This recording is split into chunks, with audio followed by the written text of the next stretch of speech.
Bonjour et bienvenue dans cette vidéo qui vous montre comment créer un compte payeur. Tout d'abord, qu'est-ce que c'est que Payeur? Payeur est un processeur de paiement qu'on pourrait comparer à PayPal.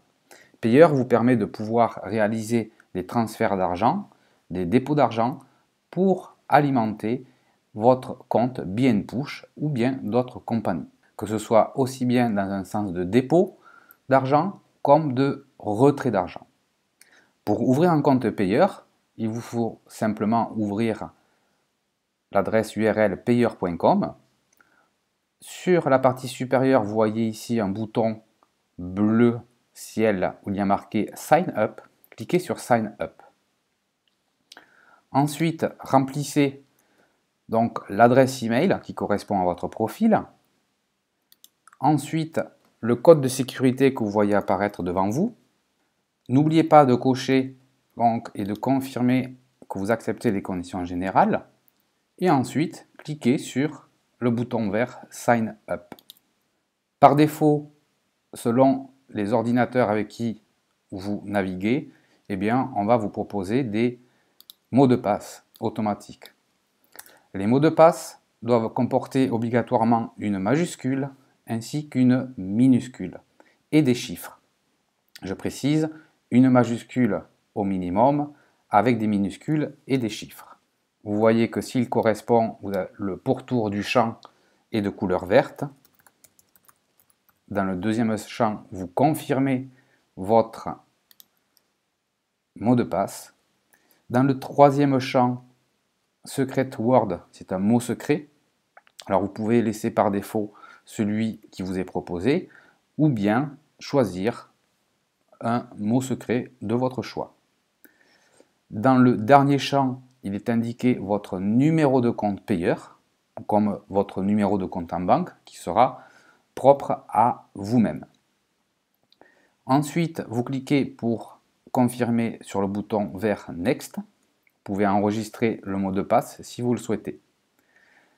Lorsque vous rentrez pour la première fois sur votre back-office ou bien sur votre espace personnel, vous voyez apparaître ce bandeau jaune qui sera donc masqué pour des raisons de confidentialité, où vous pouvez à nouveau voir apparaître votre numéro de compte, ici présent donc en surlignage, votre mot de passe, le mot secret et le master key. Ces données sont importantes à conserver en lieu sûr. Afin de les valider, vous cliquez sur Done. Ensuite, la prochaine étape est de vérifier votre profil. Pour cela, il suffit de préparer à l'avance une pièce d'identité, donc un passeport ou bien une carte d'identité valide. Je répète, un passeport ou bien une carte d'identité valide. Et procéder donc comme suit. Vous allez cliquer sur le petit engrenage sur la partie supérieure droite de votre écran pour voir apparaître donc profil, information personnelle. Vous allez inscrire votre prénom. Ensuite, dans le champ de droite Last Name, votre nom de famille. Sur le champ Middle Name qui correspond au patronyme, eh bien, vous inscrivez votre patronyme si nécessaire.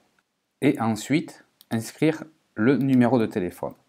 Donc, inscrivez le numéro de téléphone est une étape très importante. Il vous faut entrer le signe +33 qui correspond au pays de votre téléphone mobile.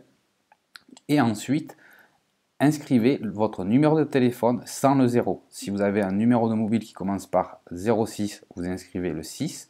Si c'est par 07, vous inscrivez tout simplement le 7 et votre numéro de téléphone. Par la suite, sur la droite de ce champ, vous avez une inscription Bind Mobile Number. Vous cliquez sur ce lien et vous allez recevoir dans quelques instants un code par SMS, donc sur votre téléphone mobile, qui va vous permettre de pouvoir confirmer votre identité. Dès que vous le recevez, vous inscrivez ce code et vous cliquez sur Confirme. Lorsque vous avez donc reçu le code de sécurité, inscrivez ce code comme présent dans cet exemple, cliquez sur Confirme. Il est important de bien faire cette étape correctement. Si toutefois vous vous trompez de numéro de téléphone, eh bien il vous faut simplement cliquer à nouveau sur l'engrenage en haut à droite et renouveler l'opération. Important de bien inscrire donc plus 33 et votre numéro de téléphone. Lorsque votre profil est vérifié, vous verrez apparaître un bandeau bleu que je mets ici en surbrillance, comme quoi vos profils sont modifiés. La prochaine étape consiste à renseigner vos coordonnées d'identité, soit votre passeport, soit votre carte d'identité. Choisissez le pays qui a délivré donc votre pièce d'identité.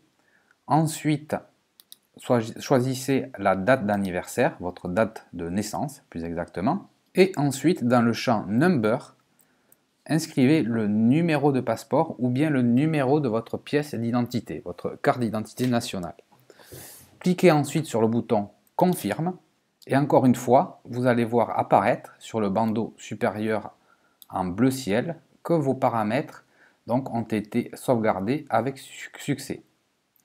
La prochaine étape donc, est la vérification par le biais d'une photo de votre identité de façon définitive. Vous pouvez réaliser cela donc, comme suivra dans la prochaine vidéo. Je vous remercie, à très bientôt.